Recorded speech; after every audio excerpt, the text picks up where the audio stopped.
Welcome home.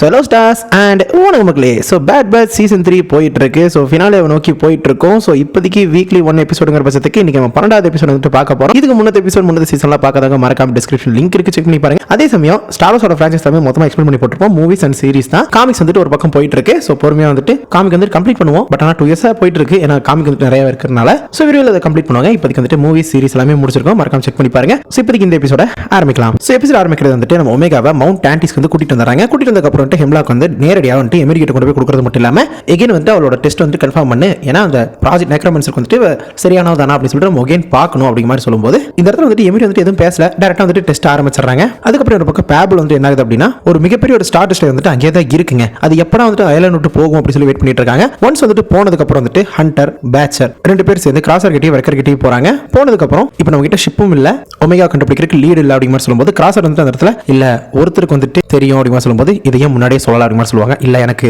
திரும்ப டான்டிஸ் போறதுக்கு பயமா இருந்துச்சு, அதனால தான் நான் சொல்லல அப்படிங்கிற சொல்லுவாரு. ஸோ அவர் வந்துட்டு ரொம்பவே பாதிக்கப்பட்டிருக்காருங்க. அதனால யாருன்னு சொல்லி கேட்கும்போது அட்மிரல் ரேம்பேட் கிட்ட இருக்கு. ஏன்னா ரேம்பேட் வந்துட்டு அரெஸ்ட் பண்ணிட்டாங்க இல்லையா. ஸோ அவனுக்கு வந்துட்டு கண்டிப்பா தெரியும். அவன் வந்துட்டு நலாசே வந்துட்டு டான்டிஸ்க்கு அனுப்பும்போது கண்டிப்பா அப்ப அவனுக்கு தெரிஞ்சிருக்கான வாய்ப்புகள் இருக்கும் அப்படிங்கிற மாதிரி சொல்றாங்க. ஆனா அவனை முன்ன மாதிரி வந்துட்டு இப்ப இல்லதான், பட் இருந்தாலும் அவனை வந்துட்டு நம்ப முடியாது அப்படிங்கிற மாதிரி சொல்லுவாங்க.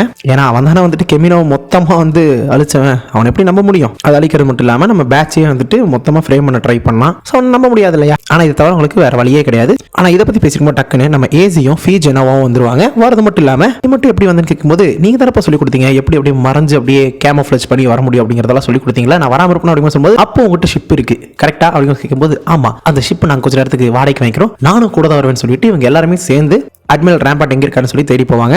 எங்க இருக்காங்க அப்படின்னா ஒரு இம்பீரியல் லேபர் கேம்ப், அது ஏரபஸ் அப்படிங்கிற ஒரு பிளானட்ல வந்துட்டு இருக்கு. ஸோ அங்கே ரேம்பேட் வந்து பாத்தீங்க அப்படின்னா கிட்டத்தட்ட தாடியெல்லாம் வச்சுக்கிட்டு ரொம்பவே பயங்கரமா தான் இருக்காரு. அங்க உக்னாட்ஸ் இருக்காங்க இல்லையா, நம்ம மேன்லோரியில் பார்த்திருப்போம். அவங்களும் வந்துட்டு அந்த இடத்துல இவர் கூட சேர்ந்து வேலை செஞ்சுட்டு இருக்காங்க. ஸோ ரொம்பவே கஷ்டமான காலகட்டத்தில் சுத்திட்டு இருக்கிறாரு போலங்க. பரவாயில்ல, அவன் பண்ண தப்புக்கெல்லாம் அனுப்பிக்கிட்டோம். ஸோ இன்னொரு பக்கம் வந்துட்டு ஜெனோ வந்துட்டு அந்த மிஷனை பத்தி கரெக்டாக சொல்றாங்க. அந்த லேபர் கேம்ப் வந்துட்டு மேப்ல காட்டுறது மட்டும் இல்லாம நீங்க வந்துட்டு உள்ள போகணும் அப்படிங்கிற சொல்லிட்டு ஆனா நீங்க வந்துட்டு நீங்களா தான் பாத்துக்கணும், எல்லாம் முடிச்சுட்டு கிளம்பும் போது நான் உங்களுக்கு வந்து ஹெல்ப் பண்ணுவேன் அப்படிங்கிற மாதிரி சொல்லிடுவாங்க. அதுக்கப்புறம் வந்துட்டு சரி ஓகே இத்தனை ஷிப்ஸ் இருக்குது நம்ம போனா மாட்டிக்குமே சொல்லும்போது மாட்ட மாட்டோம், நம்ம எல்லாத்தையும் ஆஃப் பண்ணிட்டு கிட்டத்தட்ட ஒரு எரிக்கல் மாதிரி தான் போறோம்னு சொல்லிட்டு எல்லாமே ஆஃப் பண்ணிடுவாங்க. அப்படியே வேகமா வந்துட்டு அது கீழே இறங்கும். அதனால வந்துட்டு கிட்டத்தட்ட ஒரு எரிக்கல் வந்துட்டு அப்படியே விழுகிற மாதிரி தாங்க அது இருக்கும். அதனால வந்துட்டு பெருசா ஸ்கேனர்ல மாட்ட மாட்டாங்க. ஸோ எப்படியே மாட்டாம வந்துட்டு கரெக்டான இடத்துக்கு போய் நம்ம பேட்ச் வந்து இறக்கி விட்டுருவாங்க. நம்ம பேட் பர்சன்ஸ் பார்த்தீங்கன்னா ஃபர்ஸ்ட் செக் பாயிண்ட் வந்து போவாங்க. ஸோ கரெக்டாக அந்த செக் பாயிண்ட் போகும்போது தான் ரேம்பேட் வந்துட்டு அவரோட ஃபர்ஸ்ட் ஷிஃப்ட் வந்துட்டு முடிச்சிருப்பாரு. அவர் வந்துட்டு எகைன் பிரிசனுக்கு வந்துட்டு அனுப்பிச்சுடுவாங்க. அதாவது மைண்ட்ல வந்துட்டு வேலை, அந்த வேலையை முடிச்சுட்டு நேரம் திரும்ப சிறைக்கு வந்துட்டு போயிடணும். ஹண்டர் வந்துட்டு பாத்தீங்க அப்படின்னா டேங்க்ல இருந்து அவர் வந்துட்டு பிடிக்கணும் அப்படிங்கிற மாதிரி இருக்கும்போது வெக்கருக்கு வந்துட்டு ரொம்பவே அப்படியே எக்ஸைட்டடா தான் இருக்காரு. அவருக்கு இந்த மாதிரி பயங்கரமா ஆடுறது பண்றதெல்லாம் பிடிக்குமாச்சே. ஸோ அவங்களுக்கு அந்த டேங்க்ல வந்துட்டு ஏறது மட்டும் இல்லாம இவங்க எல்லாத்தையுமே பார்த்தோம்னா அவருக்கு வந்துட்டு ஆச்சரியம். கிராஸாரு நீ அப்படின்னு சொல்லும்போது பரவாயில்லையா நல்லா ஞாபகம் வச்சுக்கிறேன் அப்படிங்கிற சொல்லுவாங்க. பட் அந்த ஒரு டேங்க் ஷிப்ல வந்துட்டு பாத்தீங்கன்னா நிறைய பேர் இருப்பாங்க. ஸோ ரேம்பேட்டை தவிர எல்லாத்தையுமே வந்துட்டு அதை அமுச்சு விட்டுருவாங்க. இவங்க எல்லாத்தையும் தாண்டி அமுச்சு விட்டு நீ எங்கிட்ட வந்திருக்க அப்படின்னா உங்ககிட்ட வந்துட்டு ஏதோ ஒரு தேவை இருக்கும், அதுவும் எங்கிட்ட இருந்து அதுக்காக தானே அப்படின்னு கேட்கும்போது ஆமா அப்படின்னு சொல்ல அப்படின்னா நான் பேரம் பேசணுமே அப்படின்னு சொல்லும்போது பேரம் பேசுற இடத்துல நீ இல்ல ராஜா, நீயே வந்துட்டு மாட்டிதான் இருக்க, நாங்க என்ன சொல்றோமோ அதை மட்டும் தான் நீ செய்யணும் அப்படிங்கிற மாதிரி சொல்லிடுவாரு. சரி என்ன வேணும் கேட்க டான்டிஸோட கோஆர்டினேட்ஸ் வேணும் அப்படிங்கிற சொல்லும்போது முதல்ல இந்த இடத்த விட்டு அதாவது இந்த பிளான் விட்டு வெளியே கொண்டு போ நான் சொல்றேன் அப்படிங்கிற சொல்லிடுவாரு. இதுக்கடையில் வந்துட்டு இம்பீரியல்ஸ் வந்து கண்டுபிடிச்சிருவாங்க இந்த மாதிரி பேட்ச் வந்துட்டு அதாவது யாரோ ஒருத்தங்க வந்துட்டு டேங்க் வந்துட்டு எடுத்துறாங்க அப்படி மாதிரி தெரிஞ்சிடும். அதனால வந்துட்டு ட்ரூப்பர்ஸ் வச்சு அது எல்லாத்தையுமே தடுத்து நிறுத்த சொல்லுவாங்க. பட் ஆனா உண்மையாலுமேங்க ஒரு பிரிட்ஜை தாண்டறது அந்த சீனு அந்த சீக்வன்ஸை வேற மாதிரி எடுத்துருப்பாங்க. அந்த பிரிட்ஜை வந்துட்டு தடுக்கிறக்கா வந்துட்டு கீழே இருந்து நிறைய வந்துட்டு பார்த்தீங்கன்னா தடுப்புகள் வந்துட்டே இருக்கும். இன்னொரு பக்கம் வந்துட்டு டேங்க்ஸ் எல்லாமே வந்துட்டு இருக்கும். இவங்க எல்லாத்தையுமே அடிச்சு நொறுக்கிட்டு பிளாஸ்ட் பண்ணிட்டு கதை உடச்சிட்டு போவாங்க. சீரியஸ்லி அந்த பர்டிகுலர் சீன் வேற மாதிரி.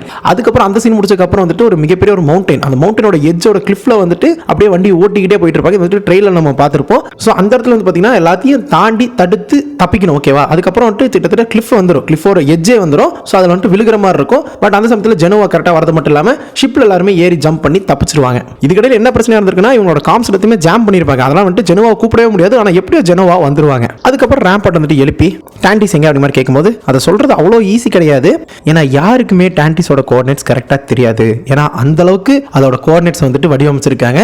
என்ன பண்ணாலுமே உங்களால் வந்துட்டு அந்த இடத்த கண்டுபிடிக்க முடியாது. ஆனால் டான்டிஸை சுற்றி இருக்கிற ஏதோ ஒரு இடத்துக்கும் என்னால் உங்களை கூட்டிட்டு போக முடியும் அப்படி மாதிரி சொல்ல அதுவாது போதும் அப்படிங்கிற மாதிரி தான் நம்ம பேட்ச் வந்துட்டு இருக்காங்க. ஸோ இந்த சமயத்தில் இவங்க எல்லாருமே இப்போ ஒன்றா இருக்கிற மாதிரி இந்த இடத்துல அந்த சீன் வந்துட்டு முடியும். அதை தொடர்ந்து வந்துட்டு டேண்டிஸ் வந்துட்டு எமிட் இருக்காங்க இல்லையா, டெஸ்ட்டை முடிச்சிருவாங்க. டெஸ்ட்டுமே வந்து பார்த்தீங்கன்னா சாம்பிள் வந்துட்டு ஓகே ஆயிரும். அதுக்கப்புறம் சரி ஓகே நீ தான் ஒமேகா வந்துட்டு வேணும், உன்னால மட்டும்தான் முழுமையடைய அப்படிங்கிற சொல்லும்போது என்னதுன்னு கேட்கும்போது வா நான் காட்டுறேன் அப்படிங்கிற சொல்லி கூட்டிட்டு போவாங்க. எங்கே கூட்டிட்டு போறீங்கன்னு கேட்கும்போது வால்ட்டுக்கு அப்படிங்கிற மாதிரி சொல்லுவாங்க. அந்த வால்ட் வந்துட்டு என்ன வால்ட் அப்படின்னா நம்ம கூட இதுக்கு முன்னாடி வந்துட்டு சேம்பர் காட்டினாங்களா அதை தான் காட்டுவாங்கன்னு பார்த்தோம். பட் ஆனால் அந்த ஃபோர்ஸ் சென்சிட்டிவான அந்த குழந்தைகள் எல்லாத்தையுமே வச்சிருந்தாங்களே அந்த வால்ட்டு கொண்டு போயிட்டு இதுதான் உன்னோட புது வீடு அப்படிங்கிற சொல்லிட்டு அந்த இடத்துல விட்டுட்டு போயிடுவாரு. ஸோ அந்த இடத்துல வந்துட்டு ஒமேகா விட்டுட்டு போக அந்த இடத்துல க்ளோஸ் பண்ணி தான் இந்த எபிசோட் வந்துட்டு முடியுது. ஸோ ஒரு பக்கம் பாருங்களேன் டாண்டிஸ் வந்துட்டு எவ்வளவு ரகசியமா வந்துட்டு வச்சிட்டு இருக்காங்க. ஏன்னா அது ஒரு பிளானட், ஒரு இடம் தான். அங்கிருந்து இவங்க தப்பிச்சிருக்காங்க. தப்பிச்ச ஒரு லொகேஷன் கூட அவனால வந்துட்டு திரும்ப கண்டுபிடிக்க முடியாத மாதிரி வந்துட்டு இருக்கு. கோஆர்டினேட்ஸ் வந்துட்டு அந்த அளவுக்கு டிசைன் பண்ணியிருக்காங்க, யாராலையுமே கண்டுபிடிக்க முடியாத அளவுக்கு. ஏன் அப்படின்னா அங்க இருக்கிற ஒரு நெக்ரோமென்சர் அப்படிங்கிற அந்த ஒரு ப்ராஜெக்ட் வந்துட்டு அப்படி, ஏன்னா அதுதான் வந்துட்டு எம்பரர் பால்பட்டினுக்கான ஒரு ப்ராஜெக்ட். ஸோ அவர் வந்துட்டு திரும்ப வர வைக்கிறதுக்கான ஒரு பகுதி தான் வந்துட்டு இந்த இடத்துல நடந்துட்டு இருக்கு. அதான் சம்ஹவ் பால்பட்டின் ரிட்டர்ன் அப்படின்னு சொல்லிட்டு ரைஸ் ஆஃப் ஸ்கைவாக்கர்ல சொல்லுவாங்க இல்லையா. ஸோ அதுக்கான ஒரு மெயின் லீடு தான் வந்துட்டு இந்த சீரிஸாவே இருந்துட்டு இருக்கு. ஸோ அப்படி இருக்கிற பட்சத்துக்கு நம்ம ஜார்ஜ் லூக்கஸோட விஷன் பாருங்களேன், எந்த அளவுக்கு அதை வந்துட்டு எடுத்துட்டு போயிருக்காரு. அந்த படம் ரிலீஸ் ஆனது எப்பவோ 2019, கிட்டத்தட்ட 5 வருஷம் கிட்ட ஆக போகுதுங்க. பட் ஆனா 5 வருஷத்துக்கு அப்புறம் என்னதான் வந்துட்டு அதோட டைம்ல வந்துட்டு ஏபிஓ, அதாவது ஆஃப்டர் த பேட்டில் ஆஃப் யாவினா இருந்தாலும் இது வந்துட்டு பிஃபோர் த பேட்டில் ஆஃப் யாவின் அப்படிங்கும்போது அதாவது 18 பிபிஓல இருக்கு. ஸோ 18 பிபிஓல இருந்து ஒர்க் பண்ணிட்டு இருக்காங்க 35 ஏபிஓ வரைக்கும், கிட்டத்தட்ட 53 வருஷங்க அந்த டைம்லைன் பிரகாரம். அதுக்காக வந்துட்டு 53 வருஷம் ஒர்க் பண்ணியிருக்காங்க. ஸோ பால்பட்டின் வந்துட்டு திரும்ப வரணும் அப்படிங்கிறக்காக ஃபிக்ஷனலா. ஸோ எந்த அளவுக்கு அந்த கதை வந்துட்டு டீப்பாக இருக்குன்னு சொல்லி பாருங்களேன். ஸோ ஏன்னா அதோட சொல்லிட்டு ஸ்டார் வார்ஸ் இல்லை அப்படிங்கிறது லூக்கஸோட விஷன் வந்துட்டு இந்த பேட் பேட்ச் சீசன் 3 வெளிவரதுனால தான் தெரியுது. சரி ஓகே, ஃபர்தர் வரப்போற எபிசோட் எப்படி இருக்க போகுது, ஃபினாலே எப்படி இருக்க போகுதுன்னு பார்க்கும் வரை உங்களிடம் வந்து விடைபெறுவது உங்கள் ஸ்கிரிப்ட் அண்ட் தமிழ் ஷார்ட் சொன்ன. ஸோ அதோட ரொம்ப முக்கியமான விஷயம் என்னன்னா பேராட்டல் உங்களுக்கு துணையா இருக்கும். May the force be with you.